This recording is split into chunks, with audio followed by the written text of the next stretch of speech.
When I reflect on the many different strands of thought that people are coming from, we're coming from many different directions, and I'm struck yet again, as I have in the past. I've known some of you, or off and on, for years, and it's just really interesting that although I come from my own direction, I'm very much oriented in my work anyway in the scientific, philosophical, traditional mainstream. Nevertheless, in terms of the way my thoughts have gone, I see over the years enormous convergences, for example, with Alan. I remember being at a conference with Alan a few years ago and listening to him speak and thinking, yeah, I agree with that, I agree with that, and I agree with that. And then thinking, well, maybe I'm a Buddhist. Although actually I lean more toward the Advaitin tradition, but you know, that's there. And with Michelle, you know, we constantly meet and think, yeah, we agree about about everything, but then we need to argue exactly about the things where we disagree, which is, of course, the really interesting thing. And it's really nice for me also to have a talk following Anne, because I really resonated very deeply with where she is coming from. And in a way, where I have arrived is very similar place.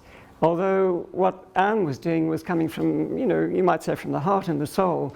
And because of my work, I have to come from the head and intellect and science. Nevertheless, for me, there is real convergence there, and I hope some of that will begin to become evident. And the final thing I want to say is I just want to pick up a fragment from, you know, a wonderful talk, I think, yesterday given by Krishna, where he talked about, you know, the nature of illusion. And you know, if I've understood him rightly, thinking about illusion as a misconstrued way of making sense of what we actually experience, and that the way through illusion is to attend even more closely and more faithfully to what we experience. And the reason that resonates with me is because that actually was my journey, and that takes me to my talk, which started me off in a different direction for precisely that reason. So the next thing I want to say is, look, I've only got limited time. The journey I've taken is quite a long one. If I'm going to have to vastly oversimplify the points I want to make, I want to kind of give you when I say 5 simple steps, I want to, you know, say, look, these are 5 basic moves I made when I came to crossroads. Instead of going that way, I went that way. And if you go that way, which is just as sensible as going that way, you actually wind up in a different place. And I also want to say that even though this conference is focused on, you know, for example, partly the East-West, you know, possible synthesis or, you know, places of meeting. In my own work, I didn't really set out to do that. I simply followed this path step by step, and then found, to my surprise, that I was moving in an eastward direction. And if I had to characterize, I also myself have often used this notion of the bridge. And so my kind of feeling was, look, I started from over there, from the west, and, you know, found myself kind of traveling that way towards the east. And these days, of course, within India, there are quite a few people who are starting from the east and thinking, how can we synthesize what we're doing with what's going on in the west? But actually, my own feeling is that my own point of pause, anyway, is kind of in the middle of the bridge. So I'm kind of sitting right in the middle, and I hope that will become clear as I actually go through the forks I've taken in the journey. But as I said, it's going to be very, very brief. I want to give you the ideas, and I can't do the thing I would normally do, which is to spend at least an hour on each one. give you all the background, all the, pros and cons, defend it, and, whatever. But you're pretty far along anyway, and if you've got the ideas, there'll be enough, opportunity for discussion. So if you really want to look at the details, then have a look at Understanding Consciousness, literally from the beginning to the end. And then it's only in recent years that I've kind of actually wanted to extend beyond the book and explore these kinds of questions in more detail. And those references are mentioned in the handout. We all have these handouts which suggested further reading. So if you want to explore that further, you can explore it there. So the 5 steps. And for me, each step is focused on one simple and very basic question. And the first question is, what and where are conscious experiences? Now, when I talk about conscious experiences from a Western perspective, I'm talking about what is sometimes called in Western philosophy phenomenal consciousness. It's literally what we're experiencing now. I'm not talking about pure consciousness. I'm not talking about, at this point anyway, cosmic consciousness or anything of that sort. I'm not talking about the nature of the thing itself and all that sort of thing. Just what's it like for me to experience now? And that's the kind of consciousness that forms the whole focus for the Western journey. When we talk about the mind-body problem, or we talk about the problem of consciousness, and we talk about science not being able to accommodate consciousness, we're only talking about phenomenal consciousness, not even talking about the rest. And the first claim I would make is that we don't even get this bit right. Simple things to do with what and where it is. Now, what's going on? Basically, as you know, within the Western tradition, we have this classical debate, the debate between dualism and monism. And it's a big question. Are there 2 fundamental kinds of reality in the universe, or is there only one? And as you know, the kind of one that we're talking about, at least in the Western culture these days, is a kind of materialist one. But the whole debate is framed with implicit assumptions about what we're talking about, which can be, for example, exemplified by a very simple model of perception. And in order to get a sense of what the debate is about, you only have to think about the what and the where of 3 things. Physical things, so here we've got a cat. We've got what's observable about an observer. So the observer's got a body, she's got a visual system, she's got a brain, and so on. All that's physical below this line I'm drawing here. And we're talking about the experience that the observer has, in this case, of the cat or of the physical world. And the basic model is light rays are reflected off the cat's surface, stimulate the visual system, neural representations are formed of a cat in the occipital regions of observer's brain. Something else really interesting happens in the formation of or support of conscious experiences, and as a result of that, she experiences a cat. Now, if I draw a line like that, everything above the line is, if you like, consciousness stuff, and everything below the line is physical stuff. Now, that's actually the default mode in which we tend to start. So if we just kind of reflect for ourselves and think, where is everything, and where am I, and where's my conscious experience, you think, well, okay, the physical world's out there, and my body is here, and my brain must be out there, and my experiences, and then, then we start to differ a bit. You might say, I don't know where it is, it must be somewhere around here, or maybe it's in here, depending on, which way you go with it, yeah? And the first thing to note about that way of thinking is that there are 2 splits in this model. There's the classic consciousness stuff above the line split, or something unknown above the line split, and something thought of as known below the line all the physical stuff is below the line. Yeah, that's the cat and the brain and so on of the perceiver. It's not the only split. There's another split. If I draw a line like that, everything on the right side of that line has to do with the observer. And everything on the left side of the line has to do with the physical world that's being observed. So we're split two ways. Now, the whole reductionist move, shall we say, in the 20th century and still, is to do that. Is to say, okay, yeah, all that's right. This physical, that's physical. The only thing that's problematic is the experience of a cat, and that experience, although we accept that the subject would claim to have an experience, actually, when science proceeds, it will be demonstrated that that's nothing more than a state or function of the brain. End of. And in doing that, they get rid of one split if it could be successfully done, which of course I don't think it can, but if it could be done, you only have stuff below the line, but you're still left with another split, which is the split between what's on the right side of the diagram and what's on the left side of the diagram. So it's still the case that there's an observer-observed split. Okay?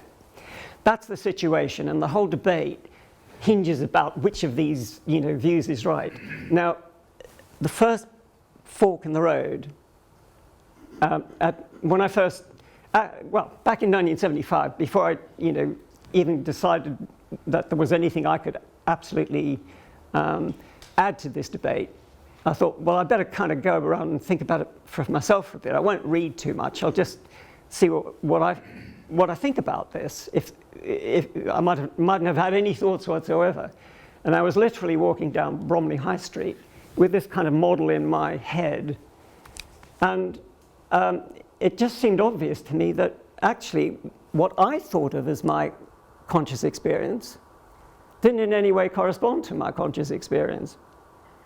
And this is where the first point at which I, resonate so much with Krishna's point. You only have to look. And so far, you'll have question marks because you don't know what I'm talking about. But let's assume that I'm the cat and you're looking at me and you're going to do what I did, which is to say, okay, I'm having a visual experience at this moment of a max. And you're going to simply describe, forget your theories, you simply describe everything that corresponds to your visual experience of max. And the first question I'm going to ask you is, what's that like? And where do you place everything visual that's apparent to you about max? Hello? I'm out here. And there isn't any experience you're having nowhere of a max, just doesn't exist. And you certainly don't experience a max in your brain. And actually, of course, that applies to all the rest as well. So what about the phenomenal world? Well, for me, some smiling faces out there for the moment anyway. And I seem to be in a room, and it extends out there in space, and my body seems to be within the room. And, my hands are moving around, and I can hear my voice. And that is my conscious experience. So that actually suddenly shifts the whole framework of the discussion. Now, in one way, it isn't new. Within, for instance, European phenomenology, it's been long said that we live in a phenomenal world, or we are embodied within a phenomenal world, and in a way they take that for granted. But even that discussion doesn't necessarily, although I know in this audience it is taken for granted, include phenomena, in physics, shall we say. We still think of those as objective and so on. And not to do necessarily with experience, although everyone here realizes that that's also part of experience. Now, in order to, what we've done is get, in this way of talking, challenge the fact that there are actually two cats, yeah, or two maxes, and there's just one, and then you get to the problem of, well, okay, how do I represent that before I even start thinking about what it means? And what I, well, okay, the first point that you know, I've already made is that if you think about that in the old way, you can say, look, there is a good reason why it's stuck. And that's because it starts in the wrong place. That people are actually discussing the nature or puzzling about the nature of a conscious experience that they don't actually have. And so if you have a long debate about a theoretical fiction, then you've got infinite time to, you know, debate, you know, who's right. Because there isn't any evidence one way or the other. You're actually ignoring the evidence, which is, so to speak, staring you in the face. And back in, you know, when I first started thinking about this, I thought, well, okay, if I have to kind of pictorially represent the situation and just list what's observable, then from one point of view, you know, there is a physical object out in the room. I'm over here as an observer. And I experience the physical object that I'm looking at there in the room. Now, you don't have to unpack it a bit because it kind of doesn't kind of make sense if you just leave it like that. But if you think more deeply about the actual relationship between the processes which are involved, then the more accurate thing to say is, well, take me.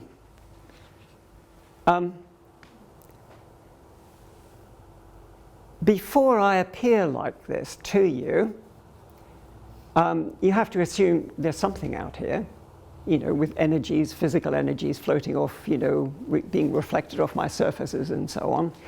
And of course, when you're sitting over there and you're just looking at yourself, you're also dealing with an appearance. But it's an appearance of something, so you're entities as well. So I'm an entity, you're an entity. And energies are, you know, being transferred between us as entities. And, you know, really interesting perceptual processes, processing is going on in the brain and so on. And as a result of preconscious interchanges between these energies, you, as an entity, there's a result, which is to see me in the way that I look out here in the room. So there's a preconscious, reflexive interaction between you and me, which leads to your perception of me. Yeah? And that's getting just a little bit more deeply into what's, according to this way of looking at things, really going on. Now, that, as you can imagine, immediately throws a whole bunch of, so to speak, you know, cats in the bag. You know, you then have to kind of make sense of all sorts of other things, because previously, before you start thinking this way, if you're looking at me, you think, here's a physical max out here in the world. But if what you actually are looking at is not, shall we say, the max is described by physics, you know, with all the molecules and atoms and all, you know, you're just seeing me as a surface appearance. And you've contributed to seeing me in the way that you have. So, and maybe I should just make that a little bit clearer for you. So you wouldn't see this as blue unless you had color vision. Within your visual system, you've got visual shape analyzers and movement analyzers and feature analyzers, which combine to give you the shape of what you see. You see me at a certain distance away from you. But what you don't notice is that all those are constructs, they're constructions. And I'm not making a claim that's in any way strange. That's standard in psychology. It's what we teach in first year psychology courses, how the mind constructs experience. And we actually analyze all the mechanisms which are going on which lead to constructing experiences in the way that they are. So, and then there are very odd things you might say that are, well, for a start, there are things that you need to explain about this. Strange things going on. How could it possibly be that all the proximal causes of what are going on are in your brain, you know, over there. Nevertheless, what you see is out here. Really weird. What about if you touch your fingers together?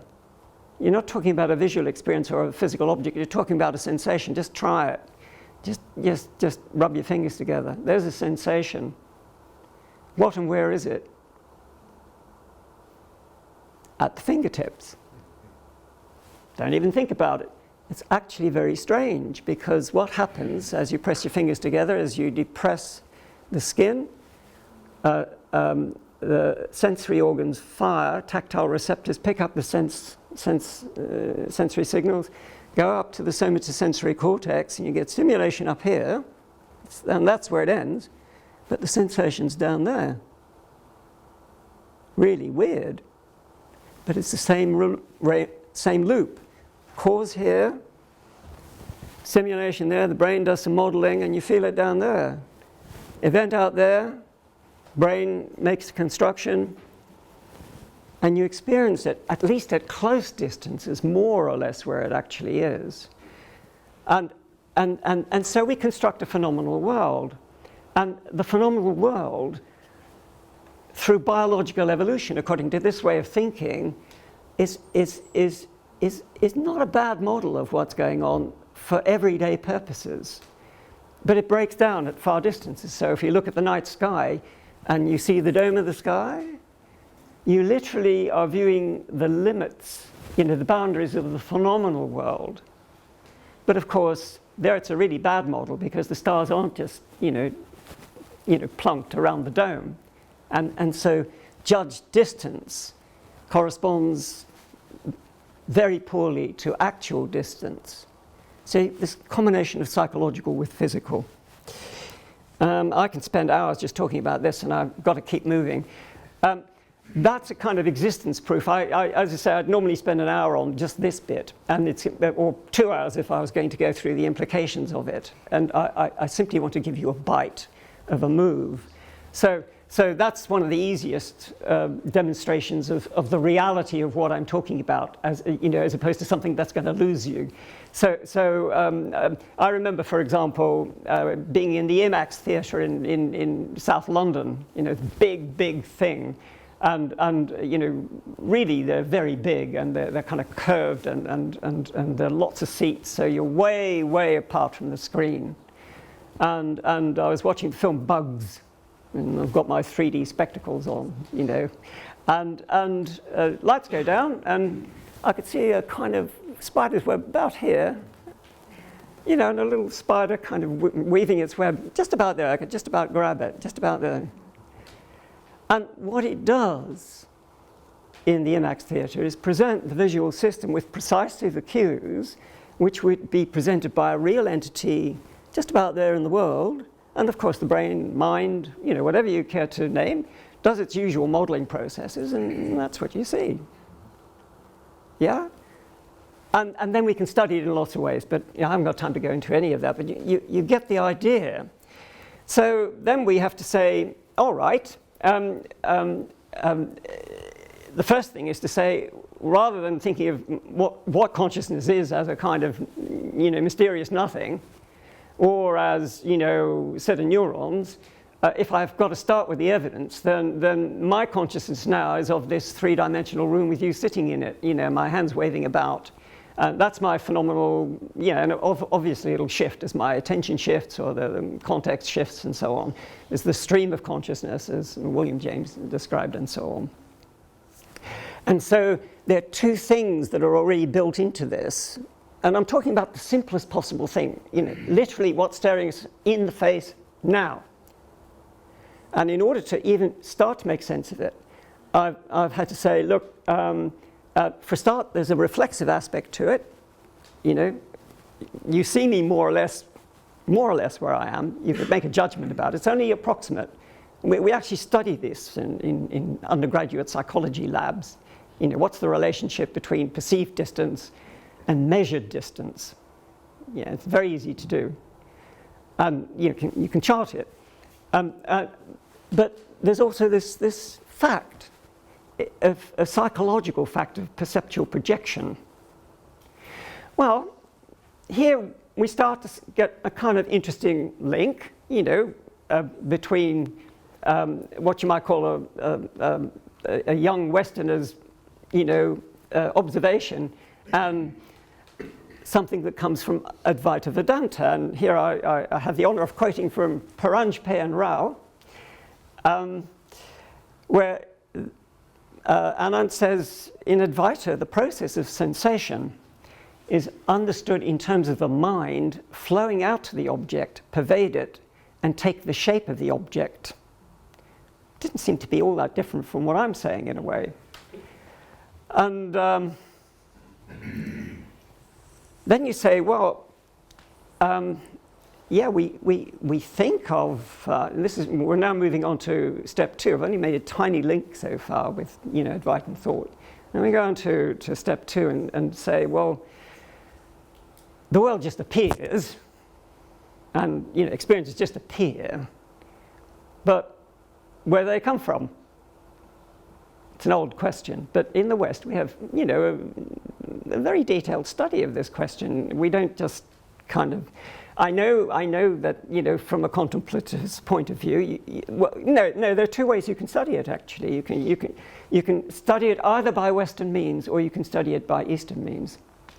And if you study it by Western means, you do a study of the kinds of thing I was talking about before. You study the nature of the visual system, you study the nature of the energies which lead up to, you get, you know, the stimulation of the visual system, all the processes you can detect. You get what you might call a third-person perspective view of what's going on. But equally, you could look inwardly and try and observe the arising of the experiences and notice that the actual experience is conditioned by conditioning causes, that it comes as a result of a chain of causation. And we're getting pretty close, even with just a few comments like that, to saying, well, all the phenomena that I actually experience, whether they're, you know, internal phenomena, thoughts, feelings, or just seeing things out in the world, although they just seem to be there in themselves, didn't come to be there by themselves. They all arise as a consequence of a chain of prior causation, which you now get explained in 2 different ways. And you know, I don't see any real difference between, you know, what I'm saying now, something perfectly self-evident, to me anyway, and what you might call, you know, the doctrine of codependent arising. But I do want to pick out a few issues from this, because now we've got 2 steps in place and we can start to get a little bit more into some of the interesting questions. So, you know, I've kind of landed you very quickly with what's a kind of, seems to be at first glance like a kind of paradoxical situation. Previously, what you thought of as a physical max, I've now tried to persuade you, is actually a phenomenal max, you know, which is kind of psychological. And so the natural question to ask is this max out here really physical or is it really psychological? Yeah? And what this line, the way, the route through, that there are lots of routes through this, you know, but the line that, and obviously that question also kind of touches on these ancient philosophical questions about realism and idealism. If you say this is a physical max out here in the world, then you might say, I'm a realist. Whereas if you say that's a phenomenal max out here in the world, you know, then it must be a projection of the mind and you must be an idealist. And you know, you will be very familiar with, you know, the nuances of the debates east and west with respect to this issue. But what I do with that, you know, and again I just present it to you and say, look, I don't see it as all that much of a problem, is to say, as I did at the beginning, I am something. You know, there's an entity out here, and we've got lots of different representations of it. You know, you might give a physical representation, a chemical representation, depending on, you know, the scope of your microscopes. I know that, you know, if you turn the microscope up, you know, enough on all this buzzing atoms and all that stuff, maybe. Or if you just look at me, you know, I look the way like this to you. If something wrong with your visual system, I might appear in shades of grey and so on.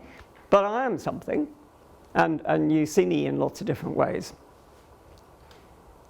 And the way you see me depends as much on you as it does on me, because it's an interaction. And that applies to all phenomena. All observed phenomena depend on an interaction between an observer and an observed. And so, this idealism aspect, the codependent arising aspect, applies to all phenomena. And the phenomenal world, there wouldn't be a phenomenal world without perceivers. But that's not to say there wouldn't be a world without perceivers. So, you know, my background is in engineering, as I keep telling people when I have debates about this. And I just don't believe that, you know, bridges can stand up whether, you know, when I'm, or don't stand up when I'm not looking at them. Or that, you know, rockets flying past the dark side of the moon don't exist, you know, when nobody, you know, sentient anyway can observe them in existence. Or that, you know, this planet didn't, you know, emerge from some cosmic Big Bang, you know, leaving aside panpsychism for the moment. But you know, they're creatures like us, you know, even when creatures like us weren't around to observe them. So, you know, the cosmos exists, whether, you know, it's got little creatures like us or not, and, you know, follows its great laws in whatever ways are appropriate to it. But phenomenal worlds don't exist unless you have perceivers. So both idealism and realism are correct in this way of looking at things. So idealism is right about the existence of the phenomenal world, and realism is right about the existence of what you might call the manifest thing itself. You know, the manifest, the deeper nature of the manifest universe. I'm not talking about the transcendent, you know, the possibility of a transcendent reality, you know, which is outside of the discussion I'm engaged in at the moment. Yeah, so they're both right in this way of looking at things. And I'm going to start calling it reflexive monism, because what I did actually is to start off with a very simple model of perception and then gradually develop it into a complete, you know, philosophical position. But again, there are you know, really interesting for me anyway, comparisons to be made with the Eastern positions. And so, you know, in my understanding anyway, within Advaita Vedanta, there are also these shades of opinion about the actual reality status of the phenomenal world. So all the way from you know, and I know there are wonderful experts in the room that correct any shade of meaning I get wrong here, but I will say what I think the shades of meaning are. That you can either say, you know, it is not real at all, and basically the phenomenal world has no reality to it, but then what you're trying to stress, in my understanding, is that in relationship to ultimate reality, you know, this has no reality at all. Whereas a lot of the positions also, in my understanding, are willing to, want to grant a kind of conditioned or conditional reality or conventional reality to the phenomenal world, because we have to live in it and deal with it and so on. And even if it does arise from codependent arising, you have to allow for the reality of that. And that's my understanding, at least to partly any of the MADHYAMIKA system. So it's interesting to see all these positions grappling with the same kinds of issue. And I'm not trying to argue for one as best as the other. I'm just saying we're in the same ballpark here, and it didn't take us long to get there. And equally, I know a gentleman just at the back was a bit concerned that Aurobindo's views weren't represented, properly. But I think Aurobindo's views are quite close to some of this, because at least in my understanding, and again, I'm very happy to be corrected, the manifest world is and the material world and its reality status is part of his scheme. He's very much an integral theorist. And wanted to honor all the observables. And then we get onto the step 3, which is a big question. What difference does it make? And I'm talking about phenomenal consciousness. Remember, I'm not talking about pure consciousness, cosmic consciousness, the thing itself. I'm just talking about ordinary conscious experiences. And what do they add when we have them? And as you can imagine, within psychological science and related sciences, there's enormous literature on this. And I spent a lot of my early work reviewing all this. This was one of my first major target articles, first major publication in the Behavioral and Brain Sciences target article. It was all about this. And it was called "Is Human Information Processing Conscious?" And basically what I was addressing was the notion that you could think of the mind as a form of information processing, and then the conscious bit was really important or not in that information processing. Examining that very closely. Big, and then lots of commentaries and, response and so on. So done lots of work on it. And if you look at the mind as conceived of within conventional cognitive psychology, then you can think of it as, a flow of input to output, with, storage and transformation of information on the way. And that's subdivided to lots of different functions, which I don't have time to go through.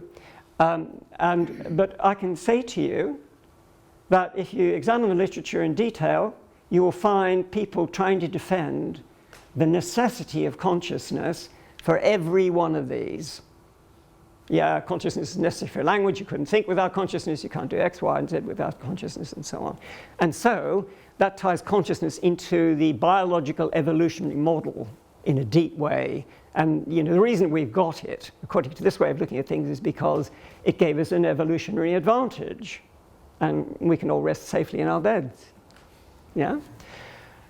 And I didn't believe any of that. The reason I didn't believe it is because, again, back to Krishna's point, I was just interested in my own conscious experience and how this related to my information processing and what was going on in my brain. And the first point that occurred to me was that I'm not actually conscious of what's going on in my brain. So how could my consciousness control something it isn't conscious of? It's like the 7-year-old's question. It always was difficult at school, actually. The teachers thought I was a pest. But yeah, so that's the first question to ask. How could it? And then, when you looked at it in more detail, and you looked at these complex processes, like speech, for example, what I'm doing now is very complex. It's one of the most complex things we do. There's something like 10 to 15,000 neuromuscular events, making the articulatory system operate in an appropriate way every minute. How conscious is that? Well, I'm reflecting on my own consciousness now, and I can hear myself speak. I'm not conscious of what goes on before I actually hear what I say. It all seems to be okay. You're smiling at me. I can see that as well. So I'm not talking complete nonsense. But I'm only really conscious of what I want to say once I've said it. Actually, it's coming too late to actually control what I'm saying because it's coming at the end. Yeah? So, and what's interesting is that applies across the board. Again, I'm doing this at, kind of breakneck speed. So reflect on your thoughts. All I want you to do is a simple exercise. Decide whether or not you're with me so far and just notice what happens. Just notice it. Now, I don't really want to know whether you are or not at this point, although in the end I would like to know, but something happened. And what normally happens in this sort of context is that something comes to mind, we call it inner speech, which says, yeah, okay, or no, I'm not quite with it, or whatever it is. It's expressed in psychological terms in form of phonemic imagery.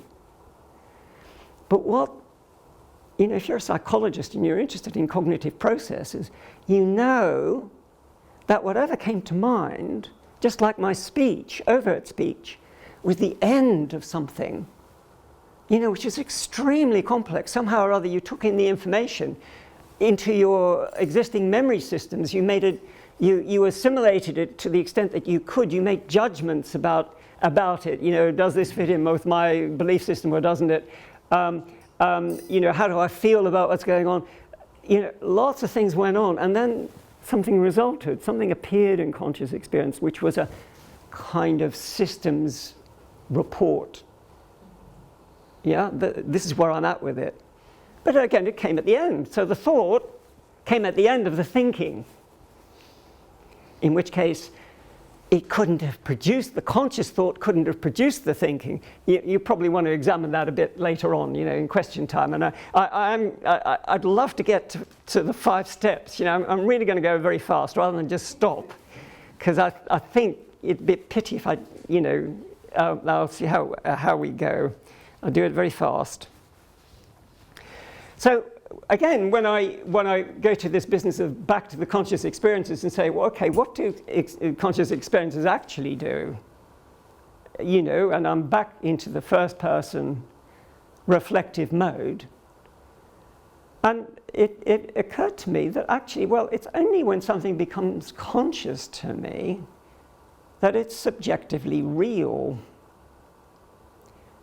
So in the experiencing something, it moves from being something I might know about. Let's say somebody says, look, the Grand Canyon is a wonderful place, and they try and describe it, and whatever. Or maybe, love is a wonderful thing, and they try and describe it, but I've never been to the Grand Canyon or experienced the emotion. And then I either go there or I experience it for myself. And then I realize what it's like.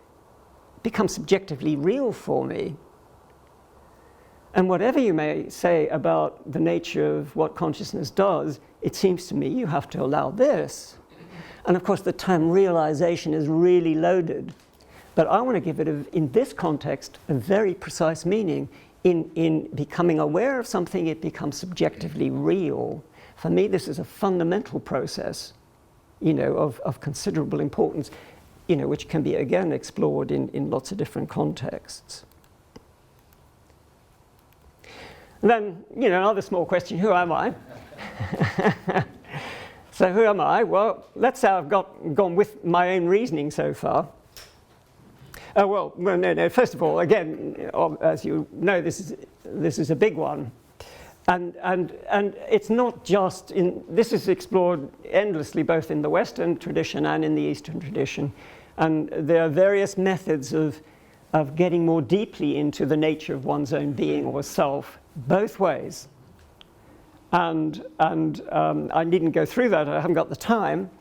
But what I would say follows whether you pursue it in a Western way or in an Eastern way, is that when you start to consciously experience aspects of yourself that normally you don't experience but are nevertheless there, they become subjectively real. You realize what's going on or realize what's there. And that gets me to an old model of psychology, except that I've extended it now, which is the iceberg model. This notion that who I normally think I am is kind of this bit at the top, the conscious tip. But, below the waterline, you've got 9/10 of the iceberg. But in this context also, the iceberg itself is supported by the surrounding sea. And so,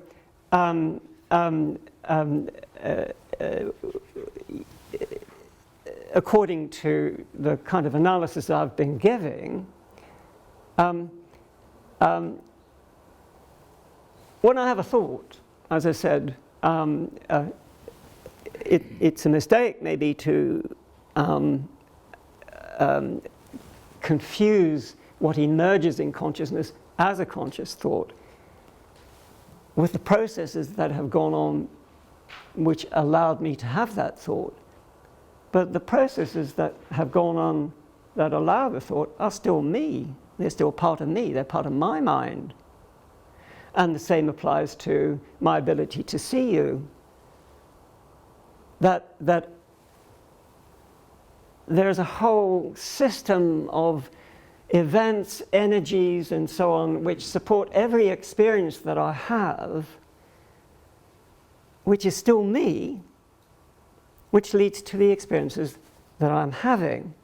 And then you get into this kind of really interesting question of, where does the self begin and end? Because, of course, I'm immersed in the totality of energetic events, most of which are below the surface of my normal awareness.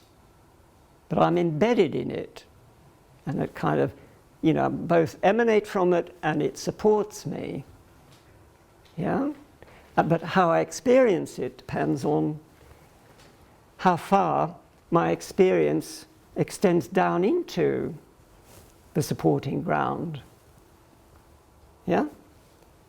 And this again, I think, will have resonances for you. What does realization mean? What is it to realize the nature of one's own self? And in this simple model, it's a matter of how far the light of consciousness extends, if you like, down into the depths of the supporting ground. Yeah, which you can interpret in lots of different ways for yourself. That was okay. So that's step 4. Final, small question is, what's the universe really like, and what's the place of consciousness in it? I'll give myself 2 minutes for this one. Yeah, but here we get a really interesting difference between West and East, and which is why I'm glad you gave me permission to just go on a little bit longer. That in the West, as you well know, we've come to the conclusion that the ultimate reality is physical, and that we have the problem of in a purely physical world, how do you get consciousness? And in the East, you get this kind of classical view that the ultimate reality is consciousness. But what is less well recognized is that you've got the inverse problem, which is how out of something like pure experience do you get something like a table? Yeah? I know, one says, look, it concretizes, well, you would say that. And I'm not saying it's wrong, but I'm just saying, there's a little bit of a puzzle there. And it's the same one. It's just flipping the same issue on its head, at the moment I'm leaving open, what the reality is. But what I did with that was to say, actually there's another alternative, and there's another tradition in Western philosophy which I realized was there, and could be used, although that's not how I got to it, but you could say, look, whatever the universe is really like, it must be something which both allows, supports, and produces what I'm like. And I'm this kind of combination of physical embodiment and conscious experience.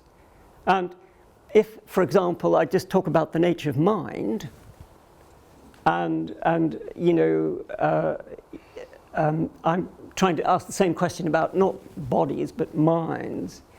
If you put on your white coats and you've got badge neuropsychologist, and you're going to examine the nature of my mind from where you're sitting with your mega instruments, then you will say, well, your mind is a brain, because from where you're sitting, that's how the mind appears to you. And if you say, well, what do you think, to me? And I say, well, as far as I can see, my mind is, kind of what, supports all the things that I'm experiencing. So, at the moment I'm having thoughts, and now I'm having feelings, and that's my first-person perspective on the nature of my mind. So we've got two perspectives on the nature of mind: third-person perspective and a first-person perspective.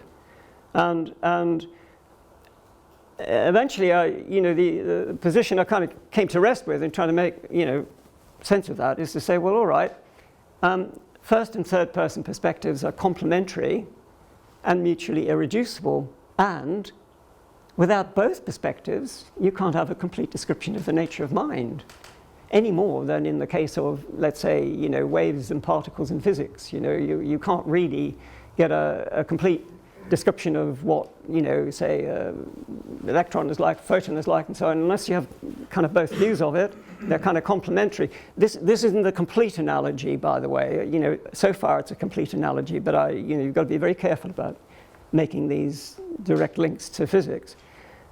And then you can say, well, all right, what's the nature of mind really? Given that you're going to say you're the right ones, or am I going to say I'm right? And my tack is to say, well, actually, both are right. And so whatever the nature of mind is, it's something that allows both these views of it. So for the sake of a better term, and you have to, I picked an old one and said, look, the nature of mind is fundamentally psychophysical. And to pack it out a little bit, the operations of mind are like a psychophysical form of information processing. And interestingly, I wasn't the first. I didn't realize that. You always think of these things, and then you go back and look and see who said what. And of course, formerly this is called dual aspect monism, of course. And the hero there was Spinoza to begin with. But interestingly, I really didn't know this until, maybe about 4 or 5 years ago. And even though I was doing this stuff, many years ago, but actually the founder of experimental psychology was ahead of me.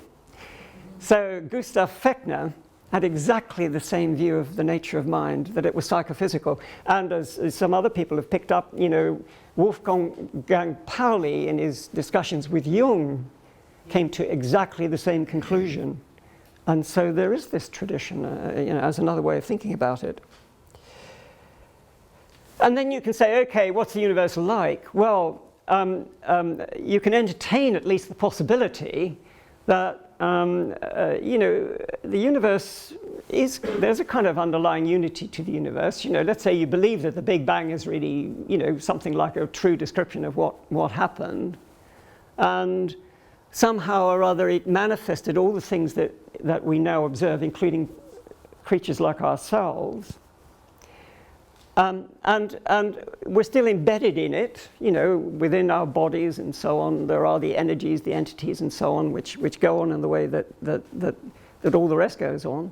So I'm a bit of the universe, as we all are. That I'm a psychophysical bit, and that I come from something which is fundamentally, at least in its manifest form, also psychophysical. And basically what we're doing here is kind of looking around trying to discover what's going on. And insofar as each of us participates in this process that actually is the subject of our conference, we're participating in the process whereby the universe is trying to realize its own nature.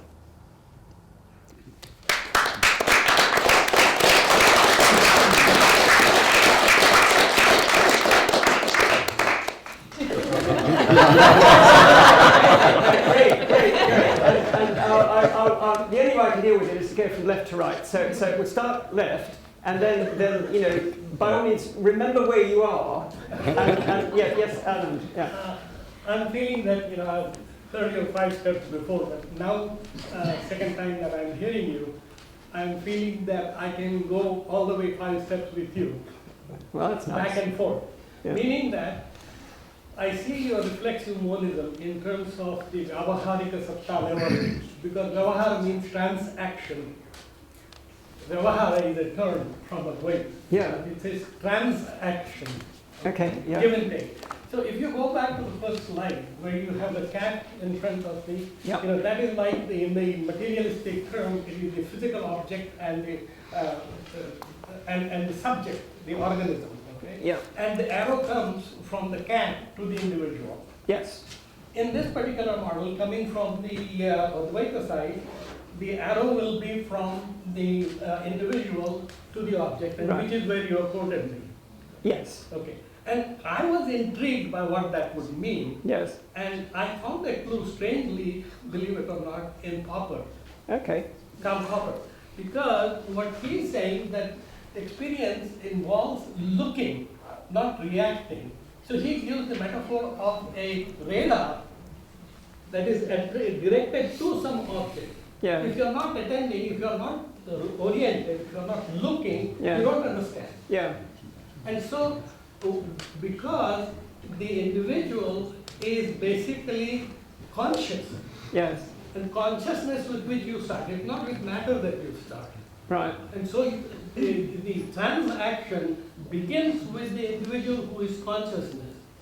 And the object is also Vishaya Chaitanya, because it's all consciousness. Right. Okay? Yeah.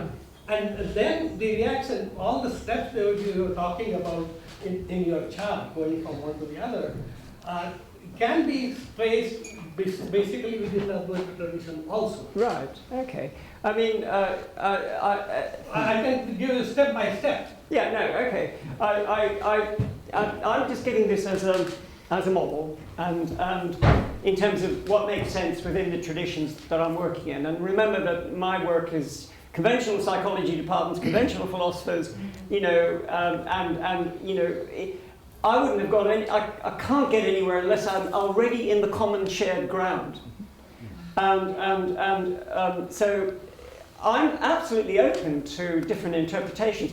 But what I would for my purposes, I have to make a kind of clear distinction between what we normally think of as physical and what we normally think of as conscious experience. So I find it useful to say, look, you know, that's the kind of set of processes you can observe from a third-person perspective, and we're going to call them physical rather than consciousness, and because that's all we can see.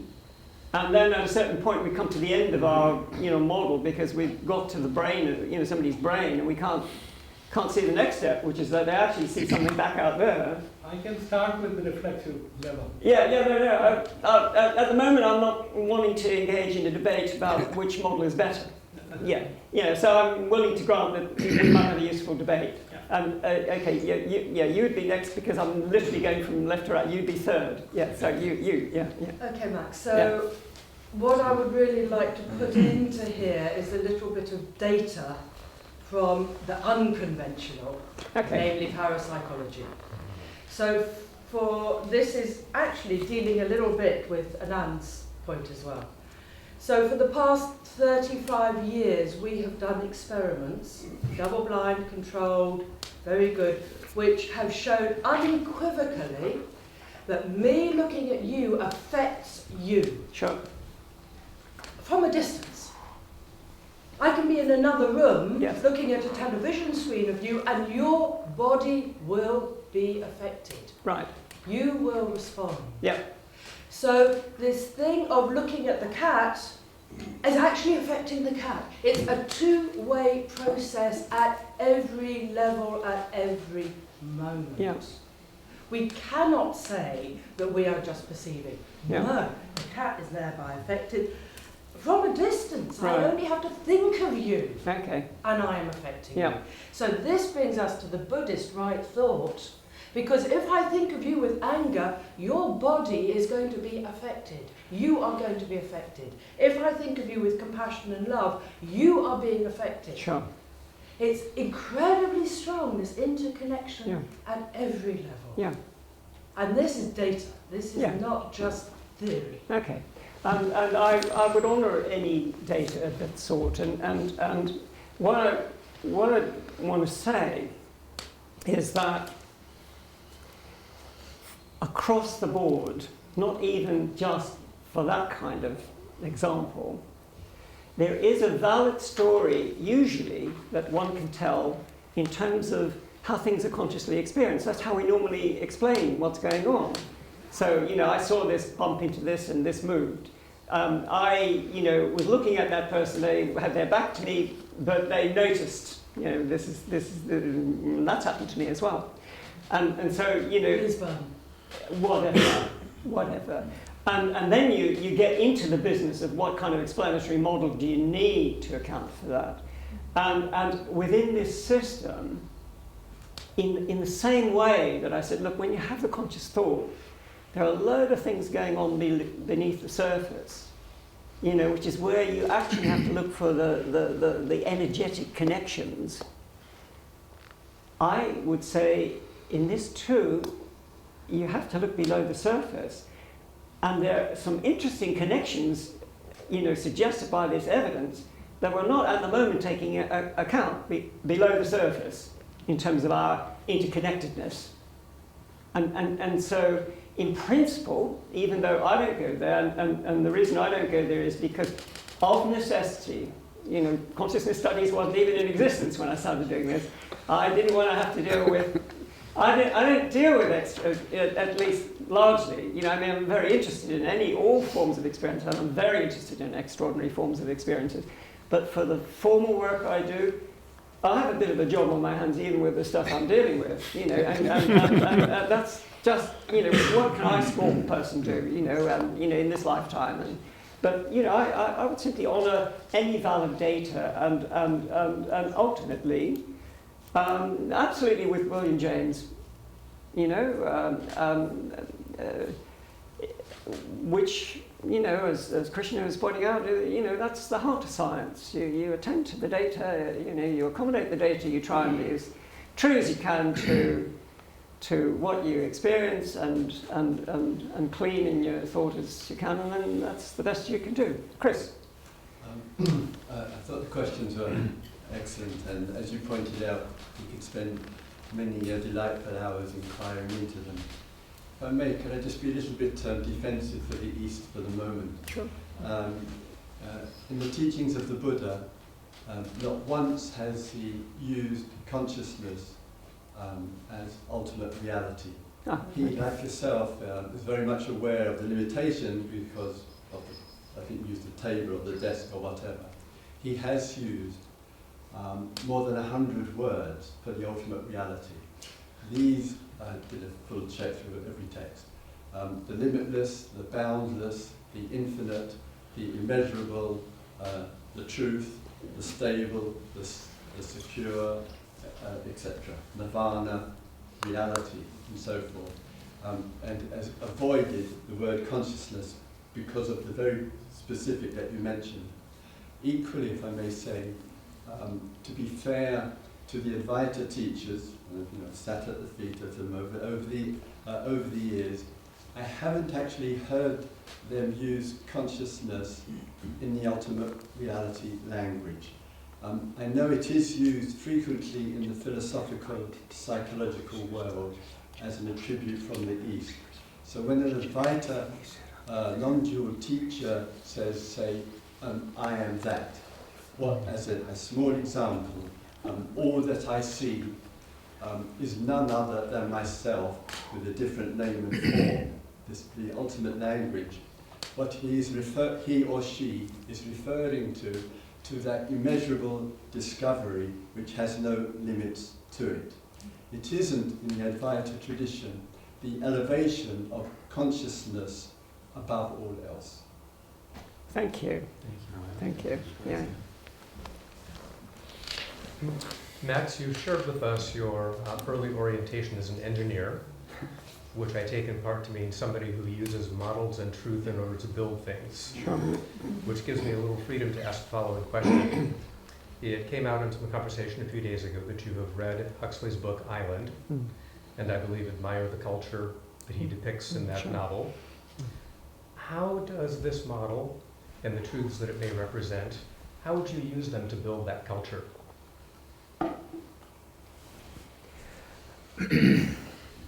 Well, I suppose the underlying reason for doing this kind of work, for any of us, I think, doing this kind of work, is because in some way we subscribe to the view that we don't know what we're doing, which is why we're getting it wrong.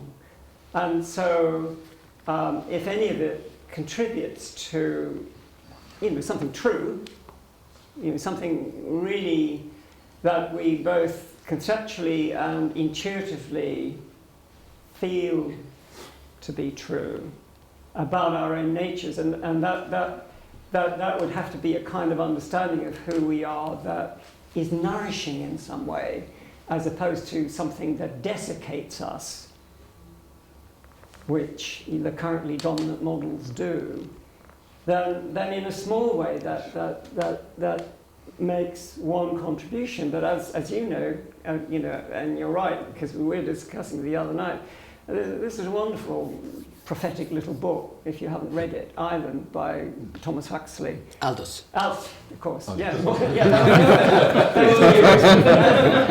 that's a very big mistake. He thought about lots of things that you're talking about in a very deep way, and it's a very complex process to actually move from where we are now to there. But that's I don't think you can use a model. As various people have been pointing out, here that you have to experience the world in a different way in order to act in a different way. A model can help, because if, for example, materialist reductionism is the only game in town, to use the American phrase, then you've got nowhere else to go.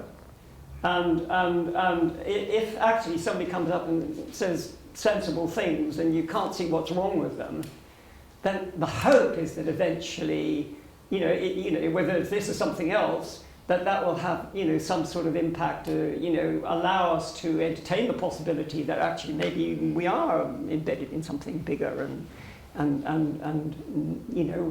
it might be nice to tap into it a bit, and maybe, as opposed to not being supported by any ground whatsoever and being alienated, isolated, hey, maybe we're connected. I mean, if actually that all made sense, as opposed to, whoa, that would help, and that's kind of what I feel about it. If one could do even a small thing, that would be great, and then, communally, maybe it becomes a bigger thing. Yeah. And sorry, one's just to the left of you. Max, we tried to arrive to an agreement previously by discussing it and so on. But here I see once again that we deeply disagree. And I Disagree? That's very nice. I mean, we can still have a conversation. Show goes on. Now, why? I try to capture the unique reason for which we disagree. The reason is that in all your descriptions, there is a missing element, as probably all the rest of the science of the West. The missing element is present experience. For instance, when you say present, I mean, not experience as represented, as imagined, as projected on the screen and so on. Present, your experience. Now, for instance, when you say, this wonderful picture you have of a cat, which gives rise to certain excitations of the brain, and then a percept of the cat is arising from the work of the brain. So the problem is that even the brain is a present percept of us while we are looking at the screen. The idea of a brain producing a percept of a cat is a concept of ours at this very moment. Everything is in our present experience. When you say that there is the iceberg metaphor, something underlying all the arising of conscious thoughts and so on and so on, what is it if not a present concept that you use in order to account for the incompleteness of your knowledge of the sources of your thoughts? But so you have present constatation that there is missing information about the source of your thoughts, and there is present conceptualization of an attempt of explaining that by means of a concept of the unconscious. I see no other things, and in order to finish that, I will ask you a question. In your second question you ask, where do experiences come from? And I ask you, where does this question come from? There's a lovely conversation here, but again, we steer past each other a little bit, because I actually, like you, go into great depth in my work into the first point you raised, which is that what we think of as the brain, like everything else, is part of somebody's experience and conceptualized. In fact, that's central to chapter 9 of Understanding Consciousness. Yeah, go ahead and read it. My latest publication in the Journal of Consciousness Studies online starts off with a different diagram. I had to strip stuff out, which actually specifically represents this. And I have, for example, a little thought experiment called Changing Places, where subject and experimenter change place, and you realize that objectivity and subjectivity kind of, as normally thought about, collapse precisely because of the kind of point you're making. But I can't go there, So of course I respect that point, and actually we don't differ on that. And your second point was, sorry, what was your second point again? That was. In fact, it was. Oh, I know, the unconscious. That I was reifying the unconscious, and basically, the word unconscious is just a kind of label for a concept I've got. Well, yeah, but, and this is where we differ, I, as a psychologist, take it as read that perception isn't the only means we have for knowing, and that within the human system there are two modes of knowing.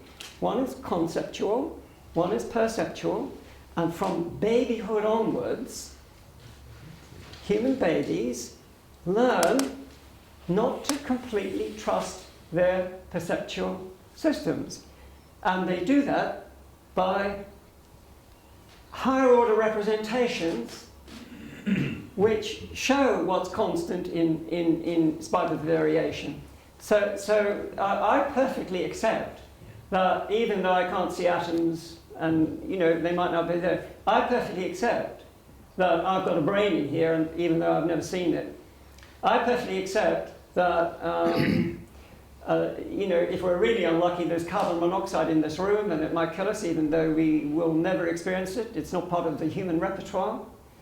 And so on. But no, I must pass on. We're going to have to leave it, because just a little point. Yeah, you have the last word. Of course, I do not deny the possibility. Of course, I do not deny the possibility of conceptual knowledge. Yeah, of course. okay. But I just ask you to recognize that it is conceptual at the moment you are producing it. And well, I do recognize that. I accept that.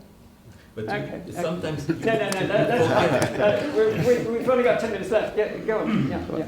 I was actually going to return to more traditional Western philosophy from Aristotle onwards, especially to Kant, there are categories of the mind introduces something, so we don't actually have objective knowledge. Sure. Right? It's intersubjective that we're Yeah, speaking. absolutely.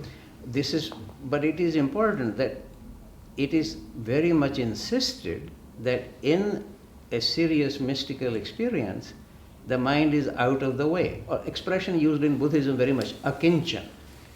One is out of the way. Sure. That can be the really objective knowledge, because the subject is out of the way. Yeah.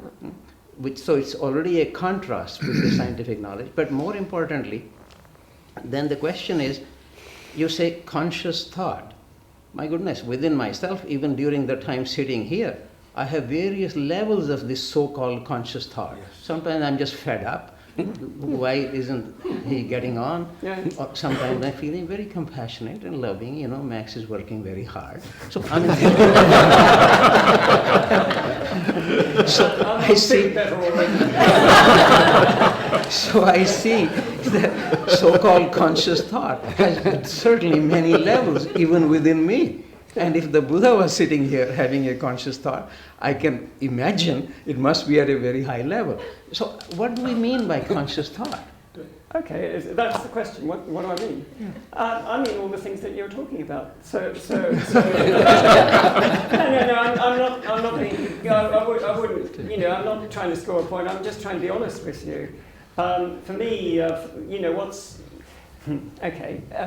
It's a bit like a William James move. So you know, if I talk about the complete, you know, my phenomenal world, you can kind of subdivide it very quickly into three categories. So there's the kind of external world out there, and that's the external phenomenal world. Then and it has location and spatial extension and so on. And then there's what I think of as my body. And the reason I'm making a distinction is because, you know, you seem to be staying there as this bit goes with me. Yeah? And so that's bodily experiences. They all form part of my phenomenal world. And then there are a whole category of other experiences that I've got, which include the ones that you're talking about, you know, kind of vague feelings, you know, of annoyance and you know, occasional illuminations and whatever else is arising, which really don't, you know, in their phenomenology correspond either to, you know, very clearly to, you know, like a sensation in the body or to something out there. And I call these inner experiences. Now, I wouldn't necessarily call them thoughts. If they're feelings, I'd call them feelings. But I fully accept that there's exactly the kind of flow that comes. But what I would say, in this way of thinking, is that just as the thought was a kind of systems report on where I'm at thinking-wise, you know, where's my cognition at? If I get a feeling of annoyance, that's also a kind of systems report of, you know, where I'm at, you know, with respect to, you know, this rather annoying thing happening in front of me and so on. And so, you know, when I attend to these things, that they will tell me a bit about my own inner processes. That's why they're useful to attend to. So I'm with you, really. But if they are not relevant to external they don't have to be. world, No, they don't have to be. then you are already reducing reality to only something completely physical. No, I'm not. Why? You're saying all of these feeling experiences are not relevant to my experience of the external world. No, they may not be. What I'm saying is there's more than the external world that concerns me. There's my bodily world, and there's also, if you like, an inner world, which is neither of these things. And why do I think that? It's precisely because I have experiences which tell me that. So of course, look, I might be annoyed. Your annoyance might be a reaction to this annoying Max out here. In which case it does. The trouble is with this word external. William Blake, looking at the clouds, sees angels.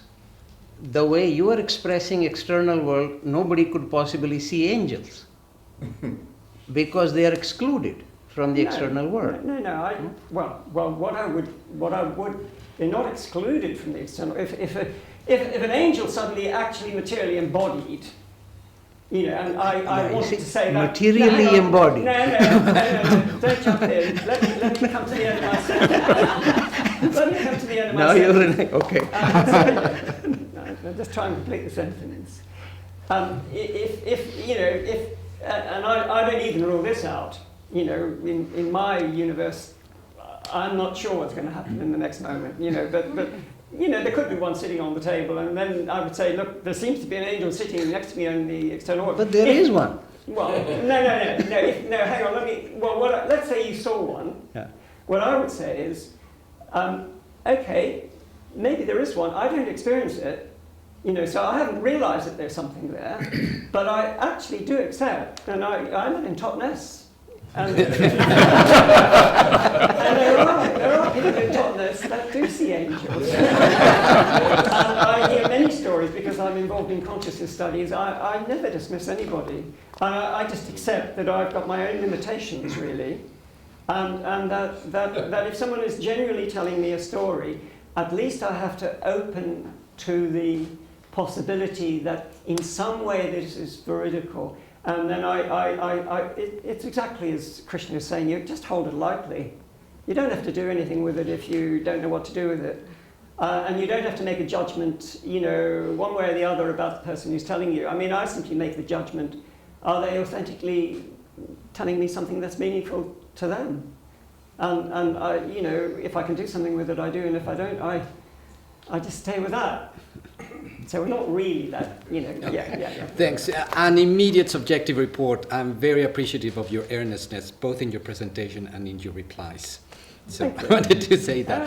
And I just wanted to just extend very briefly what Serena said, and because I think it is very interesting, your idea of the psychophysical reality and or psychoform. And there's another set of studies in parapsychology called the Global Network Consciousness Project.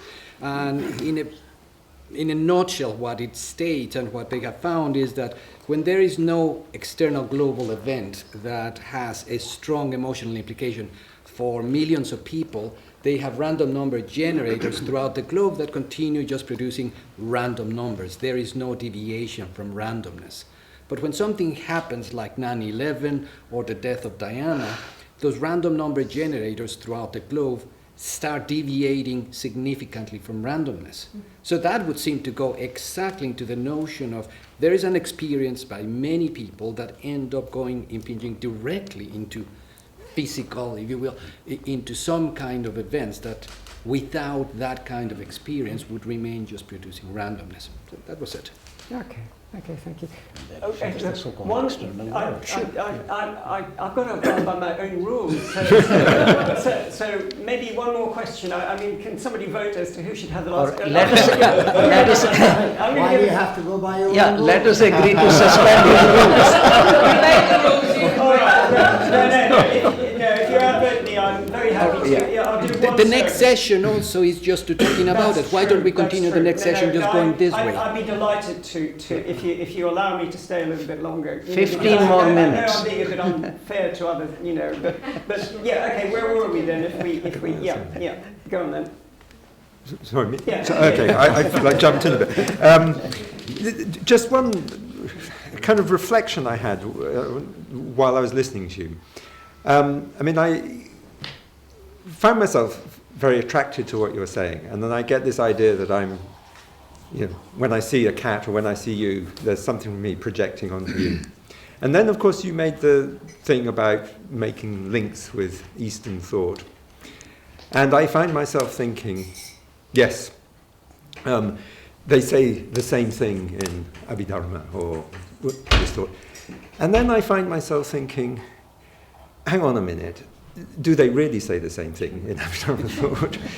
And then, of course, I realize that I'm doing exactly what you describe with the process of seeing you out there in the phenomenal world, but I'm doing it intellectually, that there is something there in Abhidharma thought. There are these ancient texts, there are these words, there are these ideas. But because I'm attracted to what you're saying, and I'm attracted to what I know from a precondition that I'm attracted to what these ancient texts say, I've made some decision about that. I find that I'm wanting to then I find myself asking, am I, you know, to what extent am I projecting and putting into these models what I want to see there? Sure. And I suppose, I mean, just the reflection to me, I mean, maybe it relates a little bit to what the point that Michelle was making, the extent to which we are intellectually enclosed in, conceptually closed in this kind of world where we're trying to make models all the time.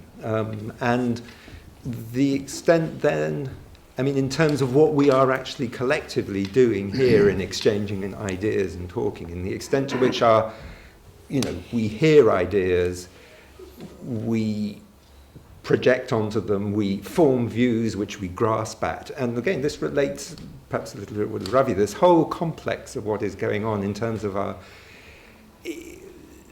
the perceptions we see, and then also this sort of emotional reaction. We grasp at ideas, we like ideas as well, we become attached to ideas, and this problem of, well, I suppose what we, again, you said attachment and holding our ideas loosely, which seems to me at some level the most difficult thing. So, okay.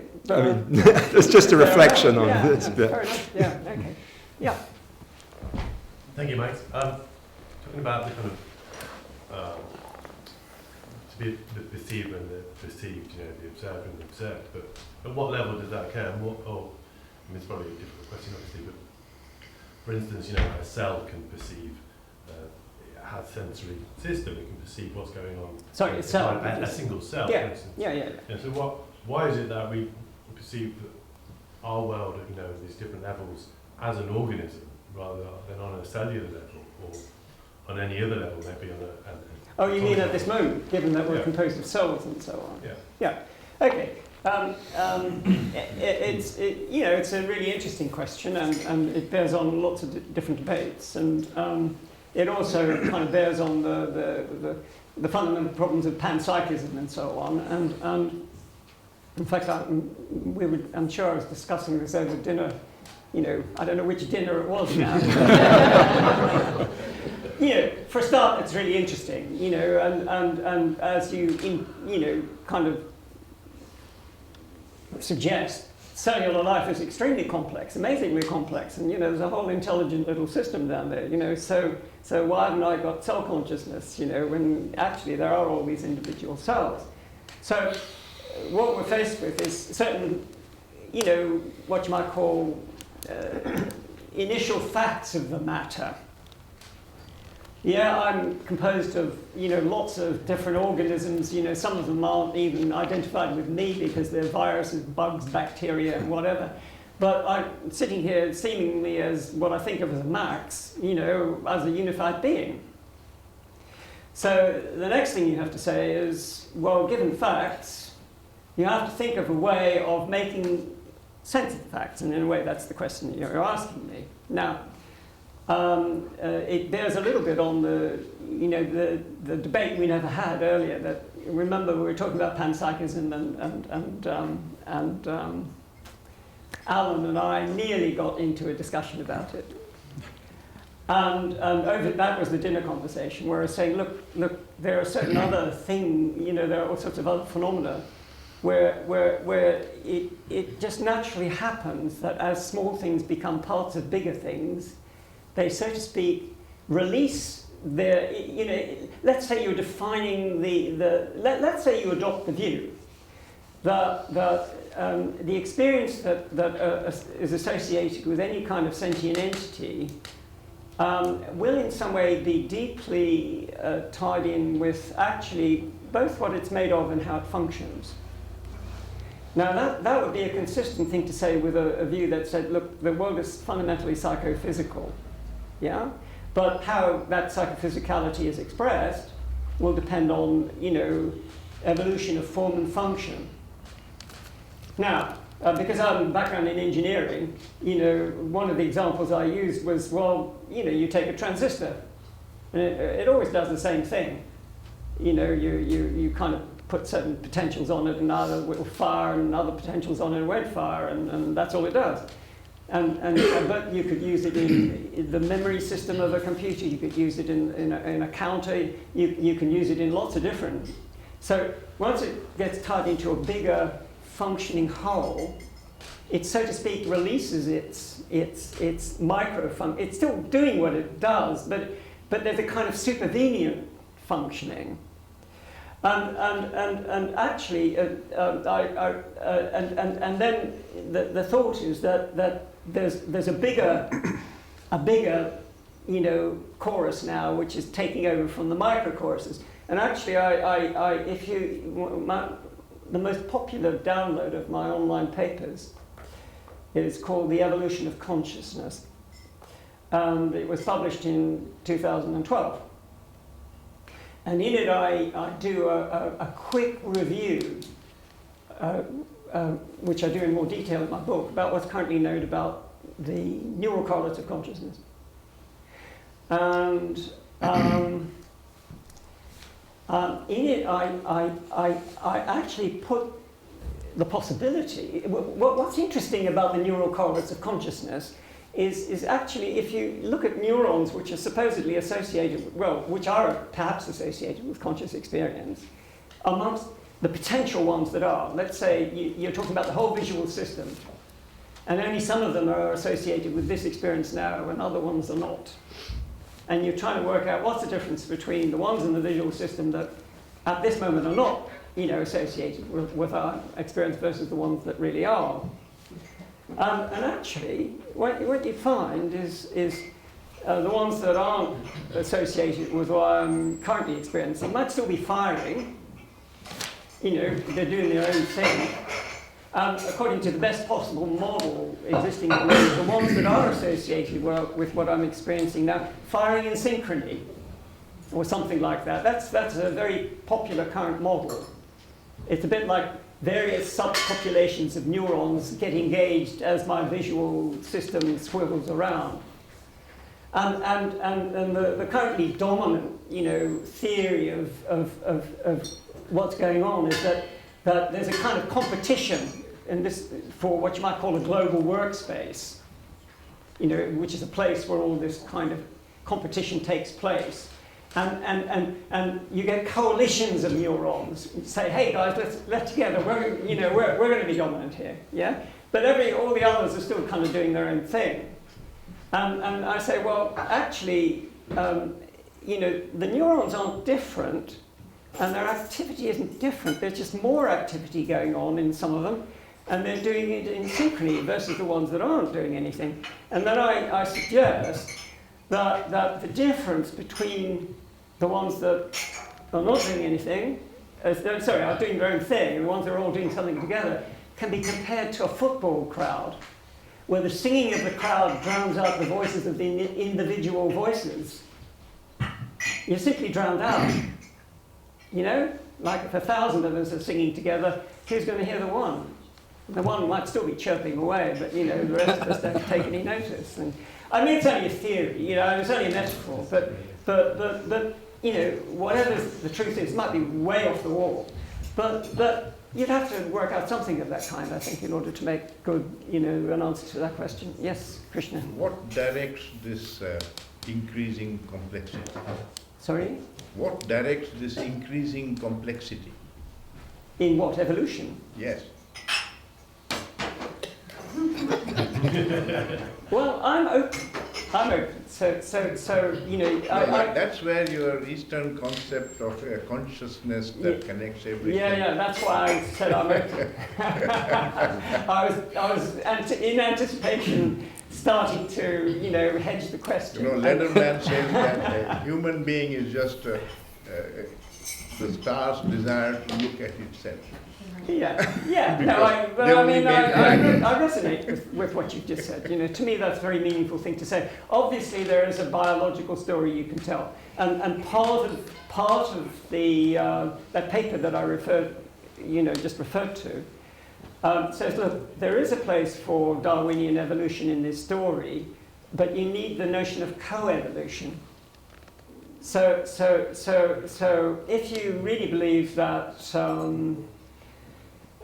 conscious experiences are kind of deeply somehow related in ways we don't understand to the physical forms and the functioning of those physical forms, then you, as you just allow biological competition, even if there weren't any conscious experience. No, but that's only after the first life form has arisen. the biological evolution doesn't start until the first life form. Yeah, sure. Oh, you're asking about the prior question. Even prior, yeah. Good question.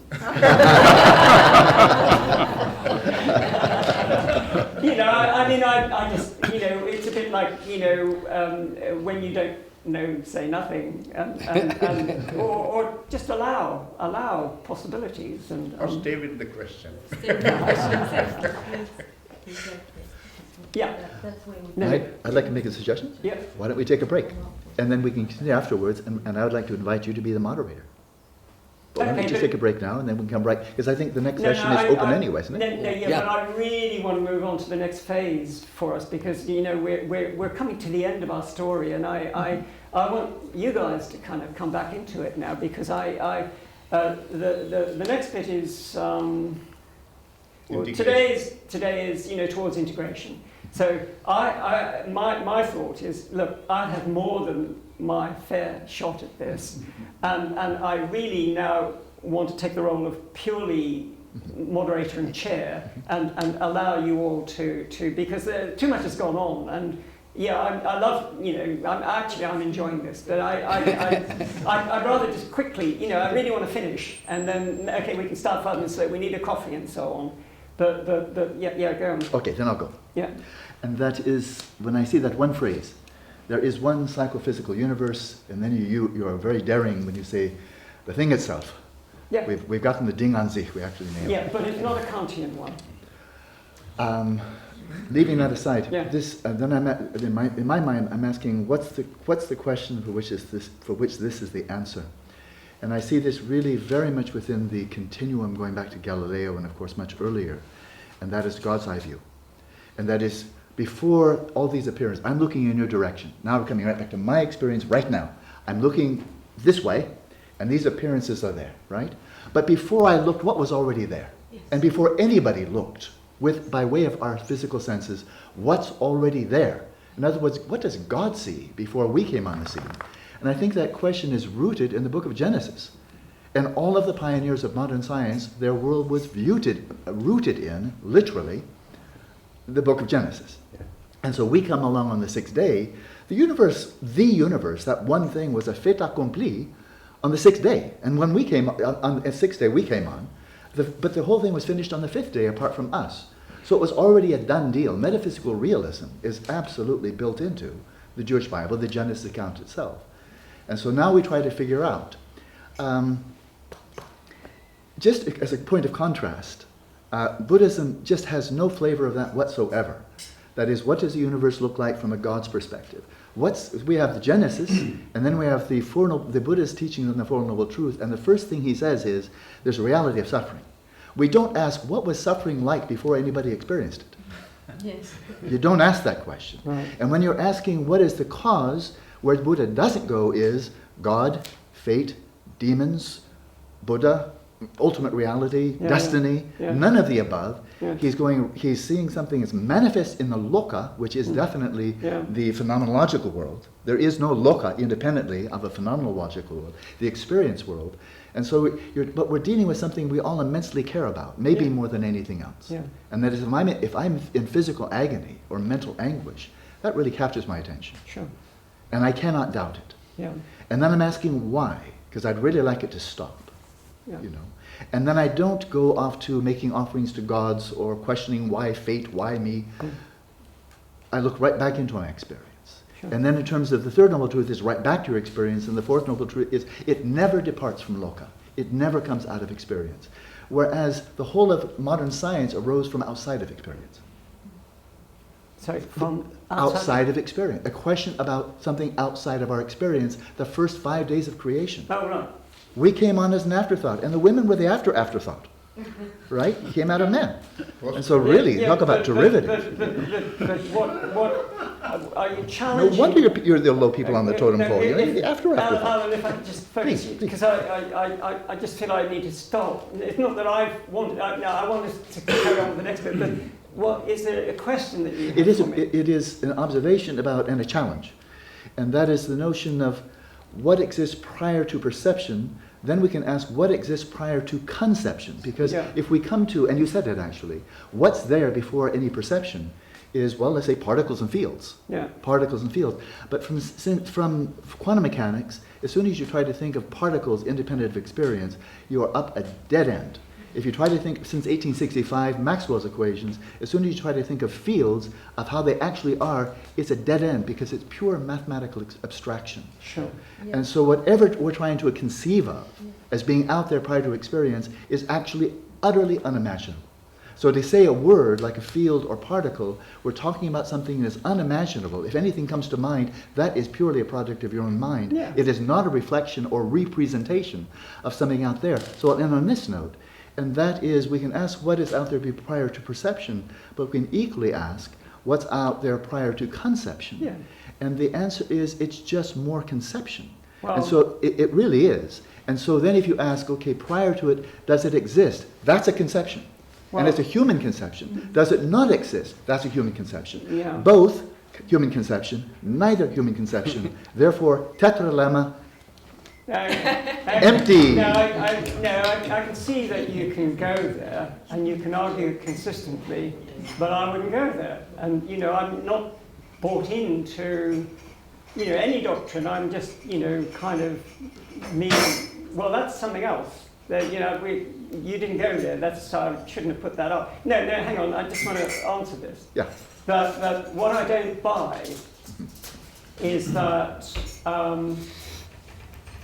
my concepts don't point to the possibility of existence independent of themselves. Exactly.